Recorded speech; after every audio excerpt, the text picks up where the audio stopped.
Buenos días a todos. Sean bienvenidos. Gracias a Dios que nos permite reunirnos en su nombre. Gracias a Dios que nos permite reunirnos en este lugar. Hemos estado hablando de la veracidad de la Escritura. Hemos traído evidencias. Hemos hablado de eventos y de la ciencia, cómo confirma la Escritura, y al estar investigando y compartiendo con ustedes, la verdad es que pues a mí en lo personal me lleva a maravillarme, a sorprenderme, ¿no? Porque Dios dejó todo para que lo descubramos y nosotros podamos maravillarnos de su grandeza, para poder corroborar también que todo lo que está escrito es real y que no es producto de la fantasía, de la mente de alguna persona, de algún pueblo, de costumbres paganas, de la mitología, de la fantasía, de leyendas, sino que Dios en su misericordia nos deja evidencias, ¿sí? Para que nos maravillemos, para que creamos y para fortalecer nuestra fe, ¿sí? Cada vez que conocemos mejor a nuestro Dios, la verdad es que nos maravillamos más del Dios que tenemos, ¿sí?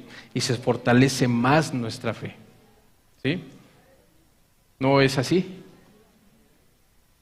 Hoy, con la ayuda de Dios, vamos a seguir dentro del ciclo de las evidencias de la veracidad de la Escritura, pero hoy lo vamos a enfocar con la ayuda de Dios, vamos a enfocarnos en otra rama de la ciencia, que es la arqueología. Y vamos a ver que hay muchísima información, muchísima. La verdad es que pudiéramos pasarnos varios domingos hablando solamente de la arqueología y de todos los descubrimientos que avalan, confirman lo que está escrito, ¿sí? Hay mucha información, de manera que les hago yo la invitación de que el que quiera profundizar más, hágalo. La verdad es que ahora con el internet se puede llegar a mucha información que antes era imposible, ¿no? O bueno, no imposible. Yo recuerdo que a mí de niño me mandaban a las bibliotecas. Todavía teníamos esa gran ventaja de ir a una biblioteca, pedir un libro, sentarte a solas, en silencio, y leer el libro, ¿no? Entonces, sí había manera, pero hoy es más fácil. Hoy con un clic vas a encontrar muchísima información, muchísima, ¿sí? Hay que tener cuidado solamente, ¿no? Porque así como encuentras mucha información real, hay mucha información falsa, ¿sí? Hay que tener mucho cuidado también con eso. Entonces, hoy, con la ayuda de Dios, vamos a tratar de entender qué es la arqueología bíblica y por qué es tan importante para los cristianos, ¿sí? Vamos a cerrar nuestros ojos y vamos a ponernos en las manos de Dios. Gracias, Señor, por permitirnos estar aquí, Señor. Gracias por el privilegio, Señor, que nos das de escuchar y también de exponer tu palabra, Señor. Ayúdame a mí en la exposición de la palabra, Señor. Hoy ayúdanos a entender tus maravillas, Señor, porque están ahí, Señor, esperando ser descubiertas para maravillarnos más y conocerte más, Señor. En el nombre de Jesús te lo pedimos. Amén, Señor Jesús. Amén, Padre. Amén. Bueno, empiezo con la definición. ¿Qué es la arqueología bíblica? Es una escuela académica y una rama de los estudios bíblicos que estudia los sitios arqueológicos del antiguo Medio Oriente, principalmente el área conocida como Tierra Santa, en el actual Israel, en Jerusalén. Aunque nuestra mayor fuente de conocimiento arqueológico bíblico es precisamente la Biblia, la arqueología bíblica puede darnos una mayor perspectiva del relato bíblico. Por lo tanto, el estudio complementario de la arqueología bíblica con la lectura de la Biblia nos ayuda a comprender mejor los tiempos bíblicos, las personas, las ciudades, la cultura de aquel entonces, ¿sí? En la antigüedad era común que las personas interesadas en el relato bíblico viajaran a Medio Oriente.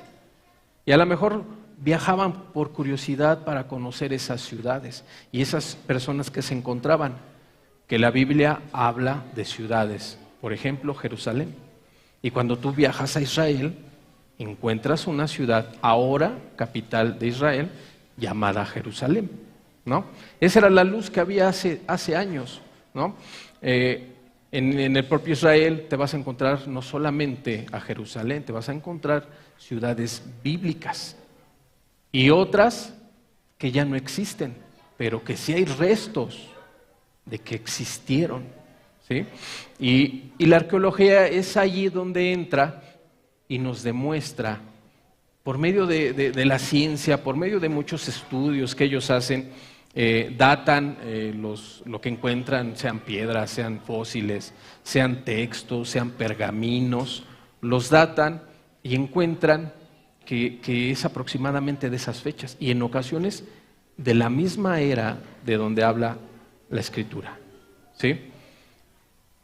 Lo maravilloso de todo esto es que también se han encontrado, ahorita más adelante lo vamos a ver, se han encontrado en esos restos, en esos fósiles que se han encontrado escritos de pueblos no israelitas.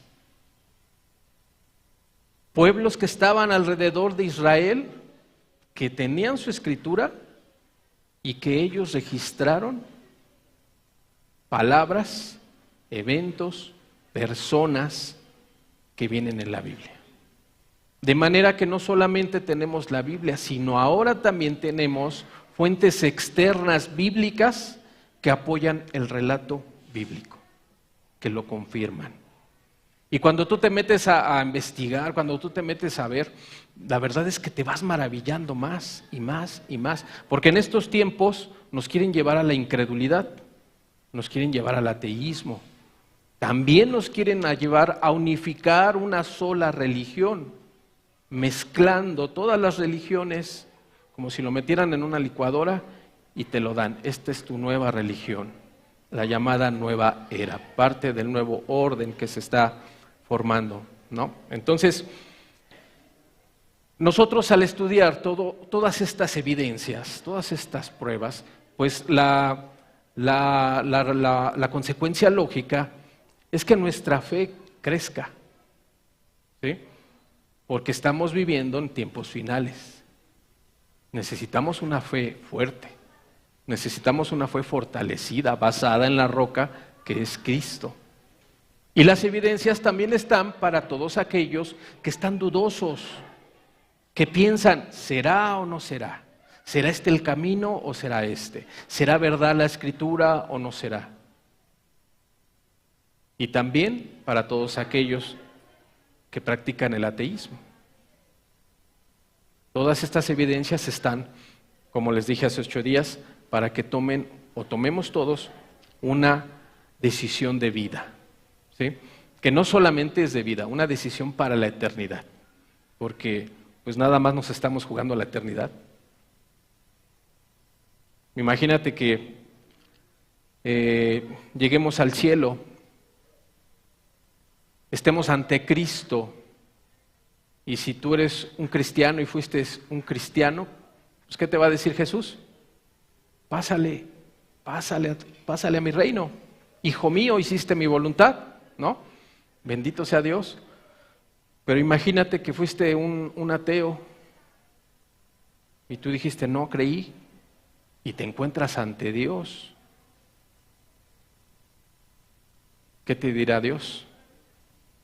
Te di todo, te di evidencias, te di una escritura, gente que te hablara, predicaciones, y aún así no creíste. ¿Cómo vas a entrar a mi reino en el cual tú no creíste? Ahora imagínate que no existe Dios, pero tú haces lo correcto, vives correctamente, vives haciéndole caso a la Escritura, y te encuentras con que no hay Dios. ¿Qué perdiste? Nada. Pero viviste bien en esta tierra, ¿no? Entonces, es importante que tomemos decisiones lógicas, razonables, inteligentes, conforme a la Escritura, ¿no? Y por eso son todas estas evidencias que les traemos. ¿Para qué?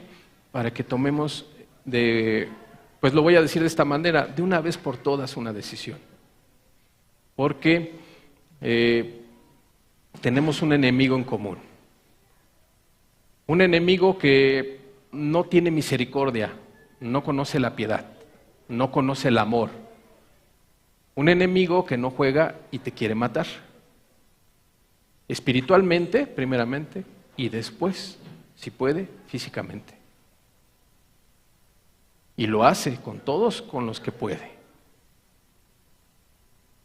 Entonces, es importante. Él sabe que Cristo viene pronto. ¿Tú lo crees? Todos lo creemos. Él lo sabe. Él ya lo sabe. ¿Y sabes cómo anda? Como dice la Escritura, como león rugiente, buscando a ver a quién devora. ¿Y a quién va a devorar? Al débil, al aislado, al que se va quedando, al que anda indeciso, al dudoso, y bueno, y por supuesto al que no cree, ¿no? Entonces es importante que tomemos conciencia de la eternidad, ¿sí? Porque la vida no es solamente esta, la que vemos, la vida es eterna, esa es la verdadera vida, es eterna, es a donde va a ir tu alma y la mía, y este cuerpo que vemos se va a quedar aquí, y la verdadera vida empieza con la muerte de tu cuerpo y el mío, y entonces es importante que tomemos decisiones para la eternidad. La arqueología como tal no existió hasta hace pocos años, la arqueología bíblica. Sin embargo, como les decía al principio, pues a lo largo de la historia siempre ha habido esa necesidad, esa curiosidad de conocer dónde anduvo nuestro Señor Jesucristo, ¿sí? De todo lo que leemos en el Antiguo Testamento y en el Nuevo Testamento, siempre ha habido esa necesidad de investigar y de ir, y mucha gente que tiene la oportunidad de viajar va y recorre todos esos caminos, esas ciudades, ¿no? Entonces les doy un ejemplo. En el siglo IV, Helena de Constantinopla, mamá de Constantino, un famoso emperador romano, famoso por su conversión al cristianismo y por marcar el inicio del cristianismo como religión oficial del Imperio Romano. Por eso fue famoso Constantino. Su mamá, entonces, viajó a Jerusalén con el objetivo de recuperar objetos sagrados y reliquias para impulsar y confirmar el cristianismo entre los habitantes del Imperio Romano. Vamos a ver una imagen que es de las escaleras de Pilatos, si la pueden poner. Hizo trasladar esta mujer hasta Roma las escaleras del palacio de Poncio Pilato, donde según la tradición, por estas escaleras había caminado Jesús. Siglos después, Martín Lutero había subido también estas escaleras después de un viaje a Roma. ¿Sí? Bueno, ahí está la evidencia. Esas escaleras, de alguna manera, en ese tiempo, esta mujer las hizo trasladar a Roma y las instala en Roma. Y según la tradición, por allí caminó nuestro Señor Jesucristo, porque fueron extraídas del palacio de Poncio Pilato, gobernador de aquel entonces, de los tiempos de Jesús. ¿Sí? Y esto es desde el siglo IV. Por eso te decía, a lo largo de la historia ha habido gente con esa necesidad y con esa curiosidad de confirmar o investigar lo que está escrito. ¿Sí? Ahora lo vamos a enfocar en la arqueología. A pesar de que muchos de estos hallazgos de los antiguos cristianos y gente interesada en el relato bíblico estuvieron en duda, porque había mucha duda, ¿serán o no serán? No había la ciencia y no había los estudios para confirmar para datar esos descubrimientos, ¿no? A pesar de que no había eso, sí sentaron las bases de la actual arqueología bíblica, ¿sí? La arqueología bíblica no fue una disciplina académica hasta el siglo XIX, con el nacimiento de la arqueología científica. Hasta el siglo XIX se vuelve una ciencia, pero ya había mucho trabajo detrás, mucho trabajo, muchas reliquias, muchas piezas históricas, las vas a encontrar en el Vaticano, por ejemplo, las vas a encontrar en museos. ¿Por qué? Porque es de gente que se dedicó a eso, y gente también que traficó con muchas de esas piezas. Y mucha gente que las encontró y las vendió sin saber lo que tenían en su mano.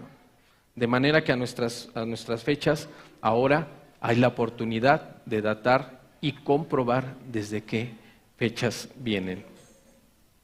Muchos críticos ahora rechazan por completo la inspiración de Dios, de las Escrituras, y niegan todos los eventos sobrenaturales como los milagros y la profecía bíblica. Para estos críticos incrédulos, la presencia de un milagro o profecía en un texto bíblico era prueba de que el relato no era genuino. Irónicamente, los críticos rechazaron la posibilidad de la inspiración divina, los milagros y la profecía antes de examinar la evidencia. Es que es muy fácil decir esto no es real. Es que es muy fácil decir Dios no existe. Eso es lo más sencillo. Pero en el mayor de los casos, la gente dice, no existe. ¿Sabes por qué? Porque no se quieren ver confrontados con su maldad y con su pecado. Porque fácilmente nosotros pudiéramos decirle, tú dices que no existe, ok, ¿en qué te basas? ¿Qué pruebas tienes? ¿Qué evidencias tienes de que Dios no es real o que el relato bíblico está basado en fantasías o en fábulas? No van a encontrar nada. En cambio, sí hay mucha evidencia, ¿sí? El ser incrédulo es muy fácil. ¿Por qué? Porque amo mi pecado. El ser ateo es muy sencillo. ¿Por qué? Porque no quiero confrontar mi pecado. Porque no me quiero sentir confrontado con nadie. Porque no quiero darle cuentas a nadie. Y nosotros como cristianos tenemos que darle cuentas a Cristo, a Dios. ¿Sí o no? Y cuando hacemos algo que está mal, tenemos que ir a Cristo a pedir perdón y no volverlo a hacer, ¿no? Pero cuando se ama mucho el pecado, cuando se ama mucho la forma de vivir, cuando yo no quiero darle cuentas a nadie, entonces lo más fácil es decir, Dios no existe. Dios no es real. Por lo tanto, lo que está escrito no es real, pero sin evidencias. Toda persona que quiera llegar a un veredicto real tiene que sopesar la evidencia. Ya investigaste, ya tomaste evidencia de aquí y de allá y entonces tú emites un veredicto. Pero muchas veces, vuelvo a repetir, lo más fácil es no hacer nada para justificar una mala manera de vivir. Al mismo tiempo, los arqueólogos que trabajaban en sitios de todo el Medio Oriente continuaron descubriendo artefactos extraordinarios que contradecían las afirmaciones de los escépticos. El doctor Nelson Gluck, el arqueólogo judío más destacado del siglo pasado, escribió en su libro Ríos en el desierto lo siguiente: puede afirmarse categóricamente que ningún descubrimiento arqueológico ha controvertido jamás una referencia bíblica. De todo lo que se ha encontrado, quiere decir este hombre, nunca se ha encontrado algo que contradiga lo que está escrito. Sigo leyendo. Se han hecho decenas de descubrimientos arqueológicos que confirman en forma clara o con detalles exactos las declaraciones históricas de la Biblia. Y por la misma razón, la evaluación adecuada de las descripciones bíblicas a menudo ha llevado a descubrimientos asombrosos. Forman parte de un vasto mosaico de la memoria histórica casi increíblemente correcta de la Biblia. ¿Sí? ¿Quién dijo esto? Un arqueólogo erudito, experto judío. Alguien que se dedica a eso. Todo lo que ha encontrado no contradice lo que dice la Escritura. Eso en sí ya nos dice mucho, ¿o no? En sí, cientos de artefactos, cientos de cosas que él ha encontrado, lo único que han hecho es confirmar la Escritura. Otro erudito respetado, el doctor J.O. Keenan, declaró: de los cientos de miles de artefactos encontrados por los arqueólogos, nunca se ha descubierto ninguno que contradiga o niegue una palabra, frase, cláusula u oración de la Biblia, sino siempre confirma y verifica los hechos del registro bíblico. El conocido erudito en idiomas, el doctor Rick Wilson, ex profesor de filología semítica del Seminario Teológico de Princeton, hizo la siguiente declaración: después de 45 años de investigación académica en estudios textuales bíblicos y en el estudio del lenguaje, he llegado ahora a la convicción de que ningún hombre sabe lo suficiente como para atacar la veracidad del Antiguo Testamento. Cuando hay suficiente evidencia documental para hacer una investigación, la declaración de la Biblia en el texto original ha resistido la prueba. ¿Sí? No hay evidencia. Gente de que se dedica a investigar. Gente que está en el desierto con una palita, escarbando, buscando, removiendo en ocasiones metros cúbicos de tierra, de arena. Bueno, se han encontrado ciudades abajo de otras ciudades, porque al pasar del tiempo, el polvo, la tierra, los sedimentos van cubriéndolas y cubriéndolas y cubriéndolas, de tal manera que llega otra generación y echa otra ciudad encima de una ciudad. O también lo han hecho con intención. Nosotros aquí en México lo vivimos, bueno, nuestros antepasados, ¿no? Los aztecas, vinieron los españoles y enterraron muchos destruyeron, y muchos otros templos, aztecas, mayas, pirámides, fueron destruidos y otros fueron cubiertos con tierra. De manera que la Ciudad de México está sobre muchos restos históricos de las antiguas culturas. Así han encontrado en Israel mucha evidencia de ciudades que a lo largo de la historia han quedado enterradas. Segunda de Timoteo, capítulo 3, versículos 16 y 17 dice: toda la Escritura es inspirada por Dios y útil para enseñar, para redarguir, para corregir, para instruir en justicia, a fin de que el hombre de Dios sea perfecto, enteramente preparado para toda buena obra. Toda la Escritura es inspirada por Dios. Escrita por hombres, sí, pero inspirados por Dios, ¿sí? Y nos ayuda para vivir bien, nos ayuda para tomar decisiones de vida, nos ayuda para tomar decisiones para lo eterno. Y dice en el versículo 17, al fin de que el hombre de Dios sea perfecto, perfecto en obediencia, perfecto en los mandamientos de Dios, perfecto a la voluntad de Dios, en obediencia a Dios, para estar preparado en todo momento para toda buena obra. Entonces imagínate que Dios pone en tu camino una persona muy leída, una persona muy culta. Otro de los objetivos con estas enseñanzas es que tú tengas las herramientas para poderle compartir a ese tipo de gente. Ese tipo de gente que basa su entendimiento en el estudio. Pero aquí estamos dando las evidencias que dan como resultado de una ciencia que es la arqueología.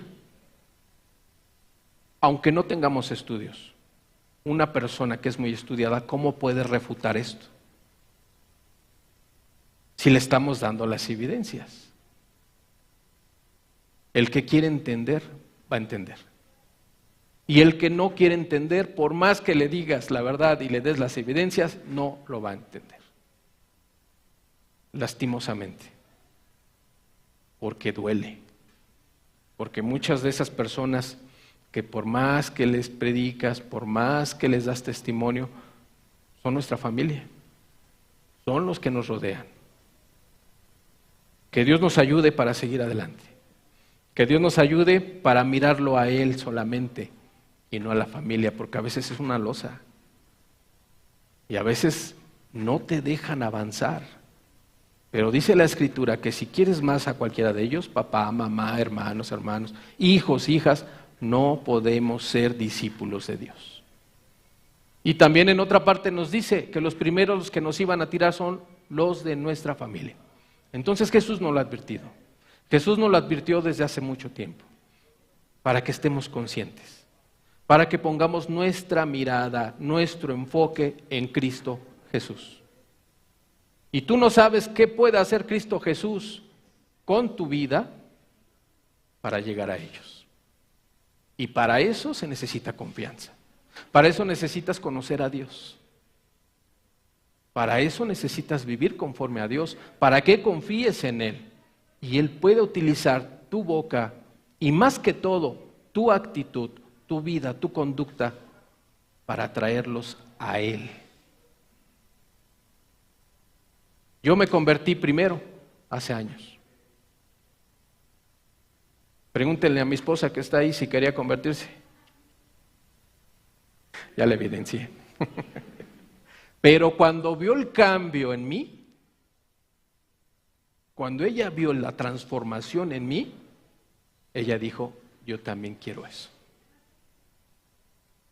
Dios hace maravillas y solamente nos toca vivir a nosotros conforme dice la Escritura. Y nos toca amar a Dios por sobre todas las cosas y sobre todas las personas, incluida nuestra familia. Y no quiere decir que tengamos un desamor, no quiere decir que hazte un lado, yo con Dios y no me importas, no. Quiere decir que primer y gran amor es Cristo, Cristo. Y que todas las decisiones que tomes conforme a ellos sean basadas en Cristo y en la confianza y en la fe en Cristo. Que Él hará, ¿o no? ¿O no lo creemos? Y lo que te toca a ti y a mí es vivir cristianamente. ¿Tenemos hijos rebeldes? Dice la Escritura, estórbales. Más nos dice, no los ames, estórbales. Con amor, con inteligencia, con sabiduría, pero sobre todo llenos del Espíritu Santo. Porque de otra manera los apartamos. Por eso necesitamos a Dios en nuestras vidas, para que nos dé guianza y para que no actúe yo con mi corazón y que yo diga, pobrecito de mis hijos, pobrecitos de mi chiquito que tiene 30 años, se va a ir al infierno.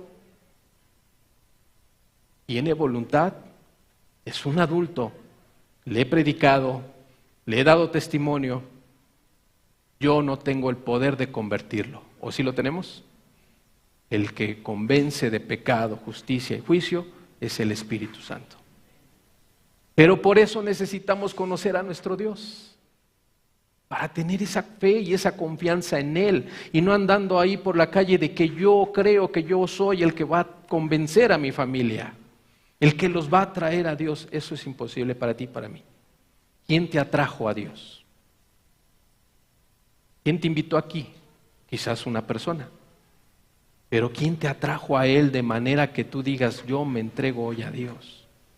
El Espíritu es el que convence. El Espíritu de Dios. Confiemos en Dios. Confiemos en nuestro Dios. La Biblia afirma que es la palabra de Dios, inspirada y precisa. Por lo tanto, es vital que comparemos los registros de las Escrituras con los descubrimientos arqueológicos descubiertos en los sitios donde ocurrieron muchos de los eventos de la Biblia. Los eruditos no han encontrado un descubrimiento arqueológico confirmado que desacredite absolutamente una declaración de las Escrituras.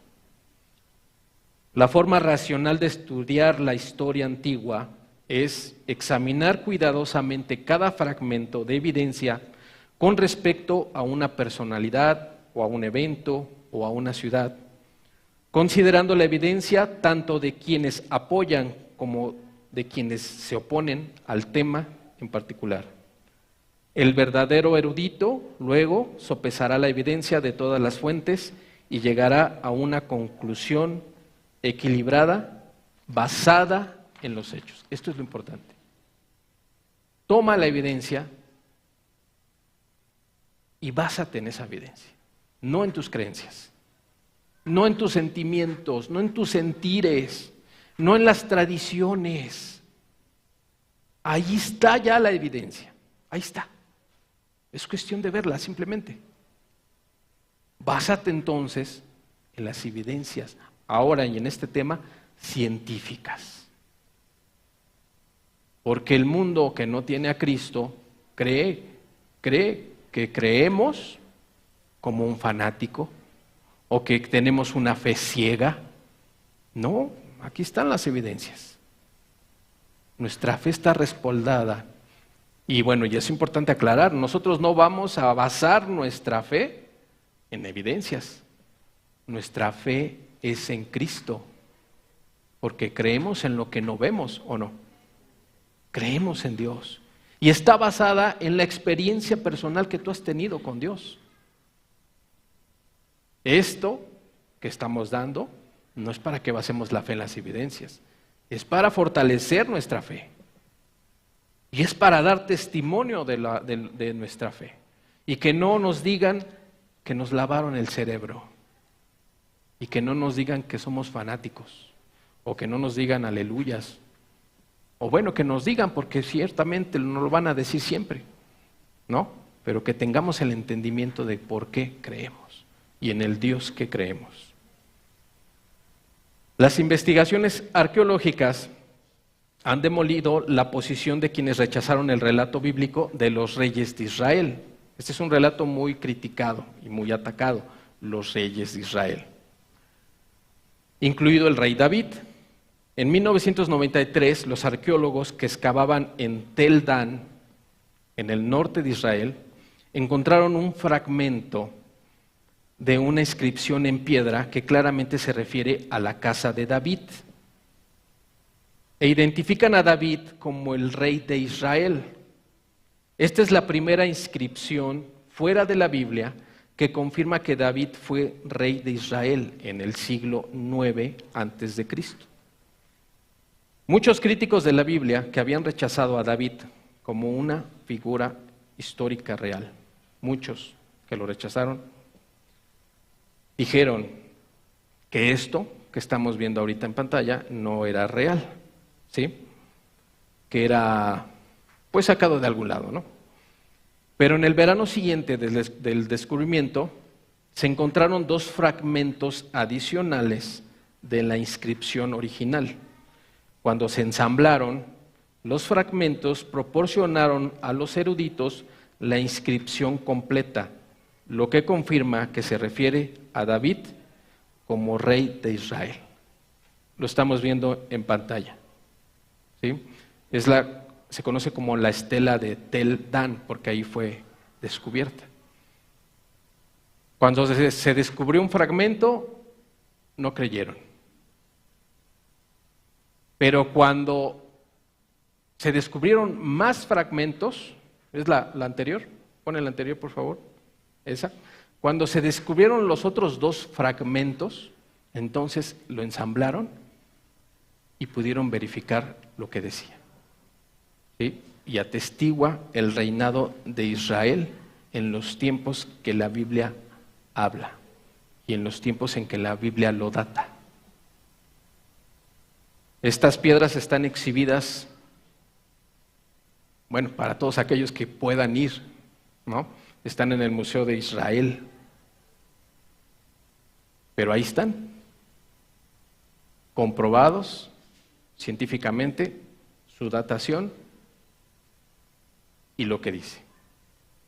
Otro erudito, el profesor André Lamaire, del Colegio de Francia, descubrió otra inscripción en piedra también del siglo IX a.C., creada por el rey Mesa de Moab. Es esa, ahora sí. ¿Sí han leído Moab en la Biblia?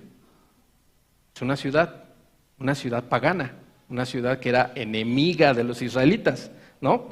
Bueno, ahí descubrieron esta estela llamada Rey Mesa de Moab. Está exhibida, mejor dicho, en el Museo Louvre de París. Esa inscripción también se refería a la casa de David, también encontraron esa inscripción en esta piedra.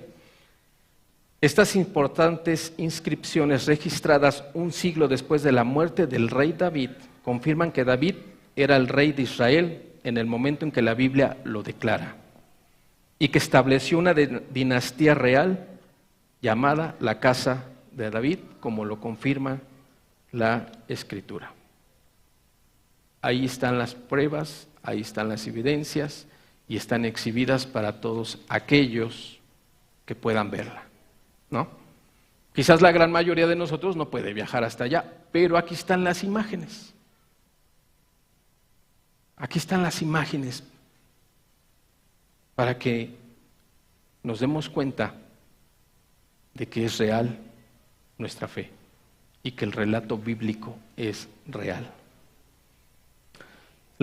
Hay otra referencia a otra estela que se llama la estela de Merneptah. Una inscripción en piedra encontrada, ¿es esa? Una inscripción en piedra encontrada en Egipto confirma que los hijos de Israel eran un pueblo conocido por los egipcios muchos siglos antes del reinado del rey David, como afirma la Biblia. La estela de Merneptah es una inscripción de piedra de 2,5 metros de altura descubierta en 1895 en el templo del faraón Merneptah en Tebas, Egipto. Los eruditos creían que el faraón Merneptah invadió el área de la actual Cisjordania, en la antigua Canaán, y derrotó a los habitantes judíos de la tierra. La segunda línea, desde la parte inferior, es decir, la penúltima línea, si lo leemos de arriba abajo, se refiere a Israel. La inscripción del faraón se jacta y dice: Israel está devastado, su simiente no es. Es lo que tradujeron los eruditos. Muchos eruditos han asumido que esta inscripción se refiere a una victoria militar sobre la nación de Israel después de que los israelitas conquistaron a los habitantes de Canaán. Sin embargo, un trabajo reciente del arqueólogo profesor David Roll sugiere que la inscripción de esta estela de Merneptah en realidad se refiere a la terrible opresión del faraón sobre los esclavos israelitas, los descendientes de Jacob, que después pasó a llamarse Israel. La frase "su simiente no es" probablemente se refiere al genocidio de los niños judíos varones, como se registra en Éxodo. Éxodo 1:22, por favor.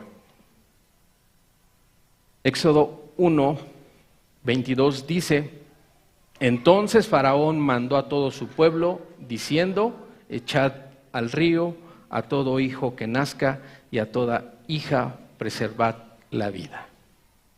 Fíjate que estamos hablando de relatos desde el tiempo de Moisés. Por un lado, encontramos a Moab, a un rey, al rey Mesa de Moab, escribiendo sobre los israelitas. Y por otro lado encontramos a este faraón egipcio dando testimonio de sus victorias, o de una victoria sobre el pueblo de Israel, ¿no? Y eso parece ser una costumbre de los faraones egipcios, porque los faraones egipcios tendían a no escribir sus derrotas, sino que lo que hacían los faraones era a veces escribir sobre la escritura de un faraón anterior para resaltar sus victorias. Esa era la tendencia de muchos faraones. Muchos eruditos se han preguntado si el relato bíblico del cautiverio judío en Egipto podría ser cierto, ya que no se han descubierto otras inscripciones que hagan referencia al Éxodo. Sin embargo, hay una explicación simple para esto.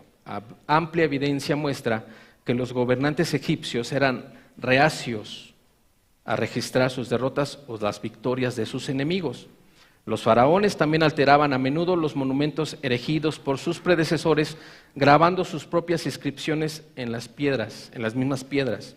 Así que no sorprende que los registros egipcios de su devastadora derrota a manos del Dios de Israel no hayan sido descubiertos. A lo largo de la historia han descubierto que los faraones egipcios tenían esa tendencia, no registraban sus derrotas, solo registraban sus victorias, y no les importaba borrar lo que su antecesor había escrito, sino que lo borraban y volvían a escribir sobre eso. Entonces, por eso, los eruditos dicen, pues por eso, obviamente, en Egipto, por parte de los egipcios, no hay un registro de las plagas, del Éxodo, y todo lo que han encontrado, pues se basa en lo que escribió el pueblo de Israel y está escrito en la Biblia. Sin embargo, Mernetab, el faraón que se ahogó, dice, los arqueólogos egipcios descubrieron el cuerpo momificado del faraón Mernetab hace más de un siglo, pero no completaron un examen médico hasta 1975. Su cuerpo había sido retirado de su cámara funeraria miles de años antes, tras un robo de tumbas, hace miles de años. Sin embargo, los sacerdotes de aquel entonces repararon el daño de esa momia y lo volvieron a enterrar en una pequeña habitación en la nueva tumba del rey Amenhotep II. O sea, ya entierran a Amenhotep II y ahí meten la momia de Mernetab, aproximadamente en el año 1000 antes de Cristo. Afortunadamente, los sacerdotes incluyeron el nombre de Mernetab en los envoltorios más externos de la momia reparada. Por eso se sabe. El cuerpo momificado fue descubierto por primera vez, pero no identificado, por el arqueólogo francés Victor Loret en 1898. Entre 1974 y 1975 se completó un examen médico detallado del cuerpo de Mernetab con la ayuda de rayos X y técnicas forenses modernas. El profesor Michel Durigon, del Laboratorio Forense de la Policía de París, examinó el tejido del faraón bajo un microscopio y descubrió que el cuerpo había estado en el agua por un corto tiempo. El doctor Maurice Bucaille, ex jefe de la Iglesia Quirúrgica de la Universidad de París, participó en el examen e incluyó la siguiente declaración en su libro Los hebreos en Egipto. Dice, la conservación de las estrías transversales de las fibrillas musculares, evidenció la imposibilidad de que el cuerpo hubiera permanecido más de un breve tiempo en el agua, pues de lo contrario, estas estrías no habrían aparecido en el examen microscópico. Aunque los órganos internos habían sido extirpados durante el proceso de momificación inicial, los científicos se sorprendieron al descubrir que se habían infligido lesiones masivas en todo este cuerpo. El cuerpo del faraón había sufrido una violencia extrema por golpes externos que causaron una pérdida masiva de tejido y hueso en 3 áreas: el abdomen, el tórax y el cráneo. La espalda también resultó gravemente dañada por un golpe masivo. La notable violencia infligida al cuerpo del faraón fue inusual porque la mayoría de los faraones egipcios morían pacíficamente o envenenados. Sin embargo, la evidencia forense demostró que este faraón en particular había muerto durante un incidente increíblemente violento, probablemente en el agua. ¿Ya vamos entendiendo hacia dónde va esta evidencia? Esto plantea la pregunta obvia: ¿qué podría explicar estas lesiones? Si el faraón Merneptah murió en una avalancha de agua de mar y fue pisoteado por caballos en pánico, aplastado por cados volcados, eso podría explicar las lesiones. Mientras el ejército perseguía a los esclavos hebreos que escapaban entre paredes de agua en el Mar Rojo, los caballos habrían entrado en pánico cuando el mar repentinamente se juntó de nuevo. Ciertamente los soldados y el faraón habrían sufrido terribles heridas al ahogarse. El libro de Éxodo registra que el faraón condujo a su ejército para perseguir a los judíos que partían y fue asesinado con su ejército y sus caballos por medio de aguas impetuosas. Éxodo 14:8, por favor. Éxodo 14:8 dice: y endureció Jehová el corazón de Faraón, rey de Egipto, y él siguió a los hijos de Israel, pero los hijos de Israel habían salido con mano poderosa. En los Salmos también leemos la muerte del faraón y su ejército. Salmo 196, por favor, versículos 13 al 15. Salmo 136, 13 dice: al que dividió el mar rojo en partes, porque para siempre es su misericordia. E hizo pasar a Israel por medio de él, porque para siempre es su misericordia. Y arrojó a Faraón y a su ejército en el mar rojo, porque para siempre es su misericordia. Sir Flinders Petrie, uno de los más grandes egiptólogos, concluyó que el faraón Merneptah fue el faraón del Éxodo. El profesor Carl Richard Lepsius fue un influyente egiptólogo y lingüista alemán reconocido como uno de los fundadores de la egiptología moderna. También identificó a Merneptah con el relato del Éxodo. El profesor Gastón Maspero fue un destacado egiptólogo francés, reconocido por su profunda investigación sobre la cultura y la historia del antiguo Egipto. Citó una leyenda alejandrina que nombraba a Merneptah como el faraón del Éxodo y dijo: de quien se dice que pereció en el Mar Rojo. 3 personas, 3 científicos, 3 eruditos, 3 eminencias, que concluyen que este personaje, este faraón, por todos los estudios realizados, es el faraón del Éxodo. Ya no es una cuestión de fe. O no, ya no solamente es una cuestión de fe. Ahora hay evidencia científica. Todos los faraones morían de una manera pacífica, de causas naturales o envenenados.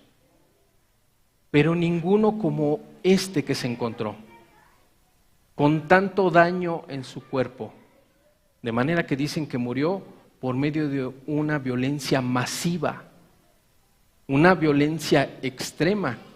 Y si nos imaginamos al faraón corriendo en medio del mar y las 2 paredes de agua,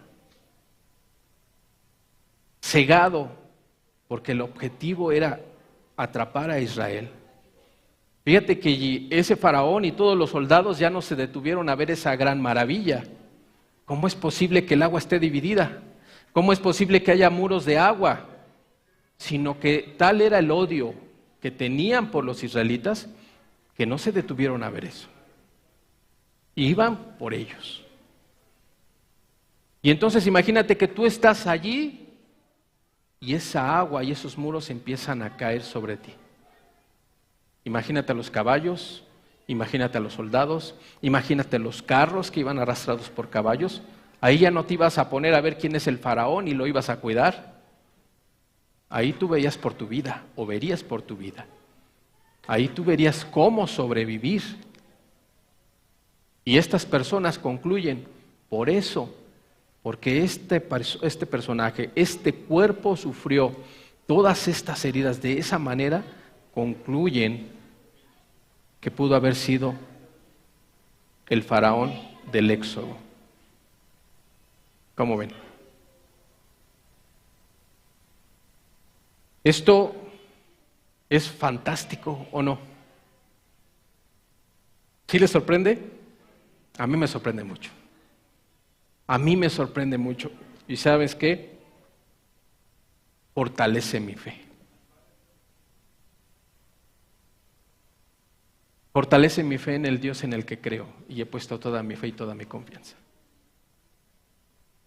Confianza y fe que necesitamos en estos tiempos.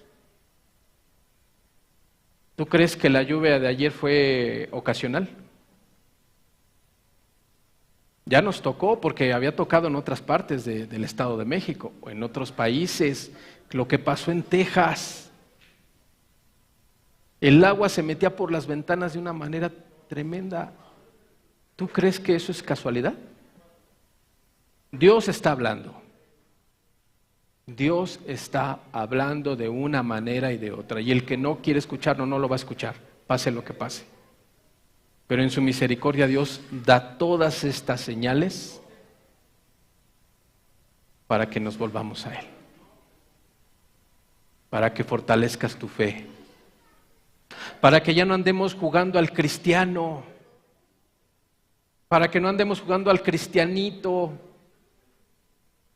a la iglesita, a que nos tomemos en serio la decisión que hemos tomado, seguir a Cristo, hermanos. Y no andemos jugando a de que hoy no voy porque se me atravesó esto, o hoy no voy por esto o el otro, porque justificantes siempre vamos a tener. O es que el hermano me miró así, o es que me dijo así, y es que es una falta de amor, porque yo merezco todo el amor, sí, pero ¿tú qué das? Ya no es el tiempo de estar jugando al cristiano, ya es el tiempo de tomar decisiones firmes, y que tú prepares tu vida para la venida de Cristo. Porque yo creo que tú no quieres quedarte. Imagínate que hoy es el arrebatamiento. Hoy viene Jesús por su iglesia. Y que empieces a ver que se va uno, se va el otro, se va el otro. Y tú te quedas. Yo creo que tú no quieres eso, ni yo. Y ese evento va a ser en cualquier momento.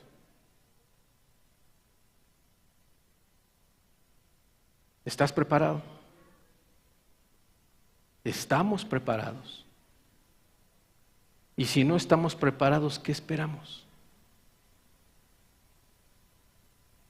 ¿Qué esperamos? La religión no me va a alcanzar. Las buenas intenciones no me van a alcanzar para cuando esté con Él. Para cuando esté frente a Él.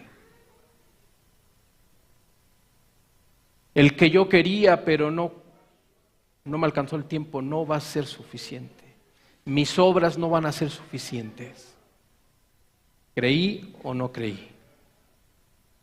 Y si creí, ¿qué hice? ¿O creí como muchos?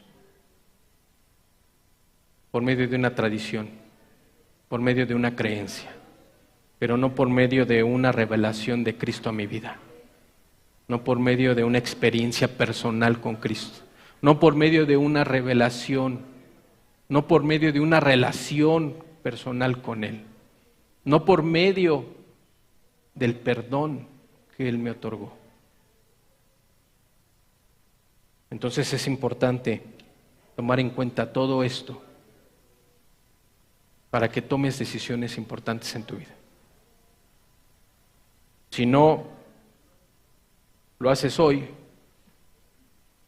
pues clámale a Dios que te alcance en tiempo para que lo hagas mañana, o lo hagas pasado, o lo hagas cuando tú creas que es correcto, que te alcance el tiempo. Ruégale a Dios, porque el diablo no está jugando. El diablo está con todo, y viene por ti, y viene por mí, y viene por tus hijos, y viene por tu familia, y viene por todos. Pero ¿en qué Dios confías? Grande es nuestro Dios, grande y poderoso es nuestro Dios. Esta es la primera parte de esta enseñanza. Si Dios permite, el próximo domingo la terminamos. Es mucha información y la verdad es que nos vamos a maravillar con lo que sigue. ¿Sí? Vamos a cerrar nuestros ojos. Gracias, Señor Jesús, porque no solamente nos das tu palabra, sino sacas a la luz todas estas evidencias, Señor, para que el que cree fortalezca su fe. Y para que el no cree, Señor, en tu infinita misericordia, crea, Señor, porque ante estas evidencias, ¿qué nos va a justificar? ¿Qué nos justificará para no creer, Señor? Ayúdanos el día de hoy. Ayúdanos, Señor, que esta palabra no caiga en tierra seca, que no caiga en pedregales, sino que caiga en una tierra fértil, en un corazón necesitado, lleno de ti, Señor.